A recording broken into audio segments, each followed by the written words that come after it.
प्यारे बच्चों नमस्कार।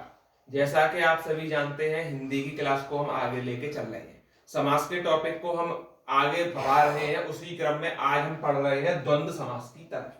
द्वंद्व समास क्या होता है? जिस समास में दोनों पद प्रधान होते हैं व उनके मध्य संयोजक शब्द का लोप होता है। ठीक, तो इसमें हम क्या समझेंगे? इसमें द्वंद्व समास की बात कर रहे हैं, यानी दोनों पद प्रधान कैसे होंगे? आप बोलेंगे माता और पिता। उदाहरण की हम बात कर लें तो आदान प्रदान,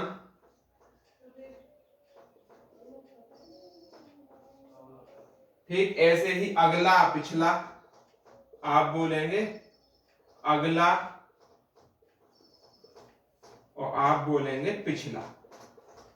ठीक, वो अगला पिछला साथ साथ, ये होते हैं द्वंद्व समास। आप लिखेंगे द्वंद्व समास दो प्रकार के होते हैं। द्वंद्व समास दो प्रकार के होते हैं। कौन कौन से होते हैं उनके बारे में विस्तार से चर्चा करेंगे। आप जानते हैं पहला होता है इकरेतर द्वंद्व। इकरेतर द्वंद्व, इसे बोलते हैं इकरेतर द्वंद्व। और दूसरा होता है समाहार द्वंद्व।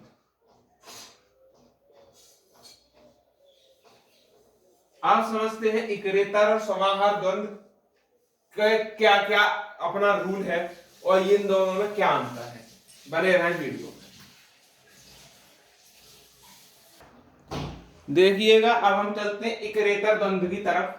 ऐसे द्वंद्व समास जिसमें दो पद और से जुड़े हों और अपना अलग अस्तित्व रखते हो। क्या करते हो? अपना अलग अस्तित्व रखते हो। जैसे कैसे अलग अस्तित्व रखेंगे? आप बोलेंगे माता पिता, अलग अस्तित्व है। आप बोलेंगे खट्टा मीठा, क्या बोलेंगे आप? खट्टा और मीठा। और आप बोलेंगे भाई और बहन। और आप बोल सकते हैं आदान प्रदान, इस तरह। अब दूसरा पार्ट है समाहार द्वंद्व। समाहार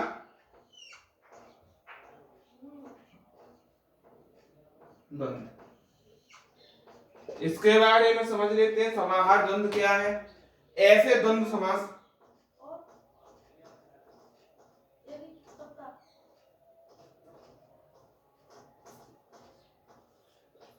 जो और से जुड़े हों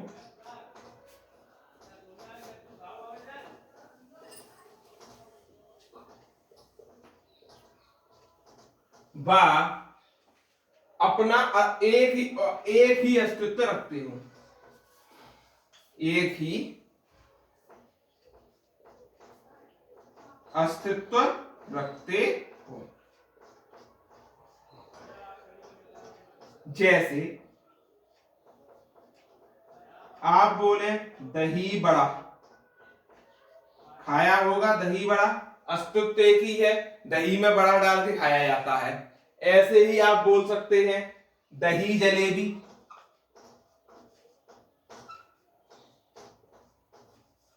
आगे आप बोल सकते हैं और भी चीजें हैं जिनका हम इसमें यूज कर सकते हैं। तो ये होते हैं हमारे समाहार द्वंद्व। आगे बढ़ते हैं, देखिए बहुब्रीहि समास की तरफ हम चलते हैं। बहुब्रीहि समास में पहला पॉइंट, इसमें कोई पद प्रधान नहीं होता। आप क्या बोलेंगे? इसमें कोई पद प्रधान नहीं होता।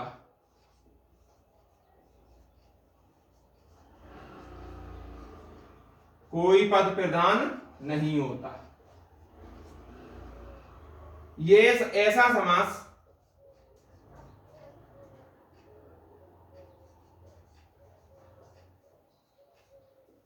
एक नया अर्थ देता है।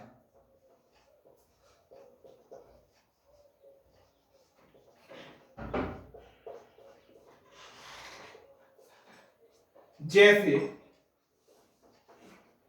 आपने बोला लंबोदर,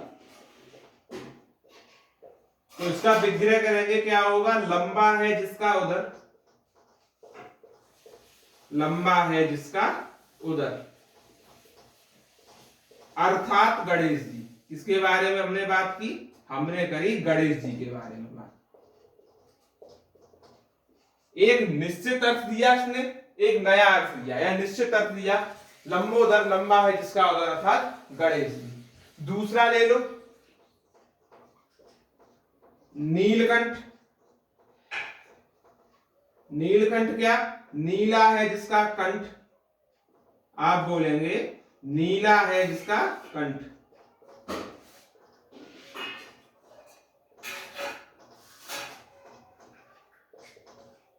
अर्थात शिव जी। समझ में आ रहा होगा कि ये जो समास है वो अपना अलग ही अर्थ देता है। जैसे नीलकंठ, लंबोदर, और भी समास को ले सकते हैं हम, जैसे कि त्रिलोचन है, ठीक, चक्रधर है, शूलपाणी है, विद्या पाणी है, विद्या देने वाली माता। तो ऐसे समासों को हम क्या कहते हैं? तो बहुब्री समास कहते हैं। अब आपका एक समास और बचा है जिसको हम बोलते हैं तत्पुरुष समास, जो कि सबसे बड़ा समास है, और मैंने बोला था इसको सबसे लास्ट में कराऊंगा। हेडिंग डाल लेना आप लोग, तत्पुरुष समास। कराऊंगा इसको कल, तत्पुरुष समास, इसको मैं कल ही बताता हूं, क्योंकि ये समास भी बड़ा है और कल ही इसको पूरा डिटेल में समझ जाएंगे, तो 2 वीडियो के माध्यम से दिक्कत नहीं होगी। एक ही वीडियो में हम पूरा तत्पुरुष समास करा देंगे, क्योंकि इसमें जो कारक मैंने बताए थे वो कारकों का इसमें यूज होगा, और उसके बाद इसके उपभेद जो चलेंगे उनका अलग होगा। जैसे नस तत्पुरुष समास और भी तत्पुरुष समास है, तो इस तरीके से इसको हम कर लेते हैं। जो भी साथी नए हैं वो चैनल को सब्सक्राइब कर लें और बेल आइकन जरूर दबा दें। और समास का टॉपिक कंप्लीट होने के बाद हम लोग चलेंगे अपने टॉपिक क्रिया की तरफ। क्रिया कराऊंगा समास के बाद। कौन सा टॉपिक चलेगा? क्रिया। ठीक, धन्यवाद।